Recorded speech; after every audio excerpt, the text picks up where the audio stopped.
I was watching something from, I think it's a Chinese channel, and I saw them do like a brain surgery. So I asked my husband, I said, do you think they can do a brain surgery and give my baby a new brain? Because if she has a new brain, then she'll be fine, you know. And he said,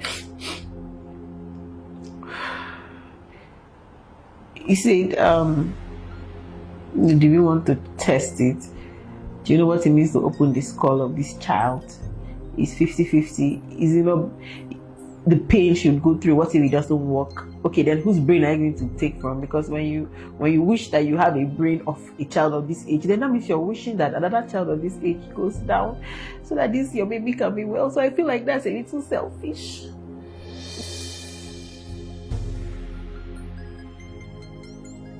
Hi guys, welcome back to my channel. I am back again with another video. Guys, this video I want share for now, so now one of the emotional video where I don't come across. My people, mbakara and his wife come out, come share their struggle life over the life of their special need child. I totally understand their situation, especially now people don't they come out, they drag, they say, may they show their beautiful daughter, whether they shame for their pikin, why they no want show the world, their daughter, and stuff like that. So at this point, so many things go they fly for the parents' head. They go they think one thing to another, like trying to fly the baby, go abroad, maybe they'll feel work on her brain and stuff like that because of bad comments that they throw at them. I just want to use this medium, take pass message to those people where they write to this family. They mock them, they tell them, say, may they bring their disabled child come out. Come on, where is your conscience? You don't force people to do things against their wish because you they drag them, they force them to do that thing. Finally now, the man don't come out, come share to us why he know they post her daughter. Now, the family now go rest for some of now. Ah, chai. Because, I mean, as parents, we have some pains that has been quite very excruciating, but we decided to keep it aside and just move on with life. So I'm going to tell you about our only daughter and why I've not been posting her. Should I go ahead? Yeah, please. All right. So, of course, in 2015 was when we got married, and in 2016, my wife delivered of our baby girl. Her name is Eke Aya. All right, so The 19th of October. 19th of October 2016. Yeah. So now that night was one of the most horrible nights in our life, like very horrible night. I think on the 16th, on the 7th, 18 was when you started, the labor started. Yeah, on the 18th. It was a day before.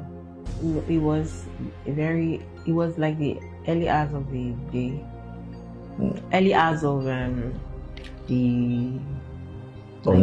Yeah, it was the early hours of the 19th. Okay. That was when the labor started. In the morning. You know, and we had a good progression of labor according to the medical teams that checked us. And of course, during the antenatal and the checkup from the doctors, everything was fine. Even the placenta position, the water in the, everything was fine basically up until the time for delivery, and I think at some point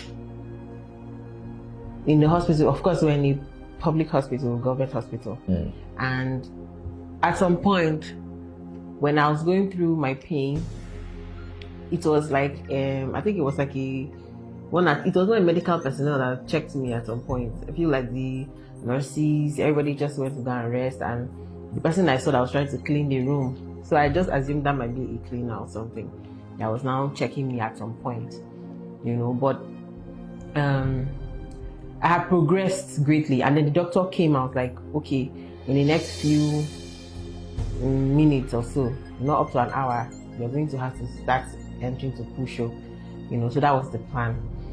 And by the time it was time to push, we had some issues, and the baby's head will be coming out, and somehow it will slide back in. I don't know. The nurses were like shouting, and at some point they're not like that. I should not allow the baby. They were acting as if maybe I was the one that was sucking the baby back inside of my body, and or pushing the baby back. But the baby's head will crown. It'll be like push, that kind of thing. But at the end of the day, the baby came out.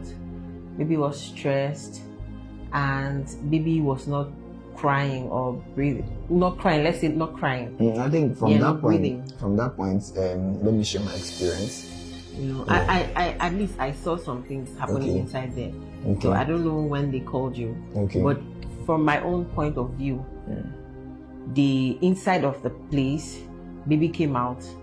They now, you know how they try to tap the baby. They now said, okay, oxygen, bring the oxygen, just casually, So you think that, okay, there's oxygen in the room. So they brought one container. So they carried that container and press straight to the baby's nose, poke up. And I'm like, it's empty. They said this thing is empty. There's no oxygen here. Can you go bring oxygen? So that's where the whole drama started. So, so baby was brought out, with an oxygen mask, with a cylinder, and of course, the cylinder was not producing oxygen, but rather, some sort of water. So I had to unmask the baby and took my daughter into the car. Now the ambulance they brought, I think there was no fuel as at the time too.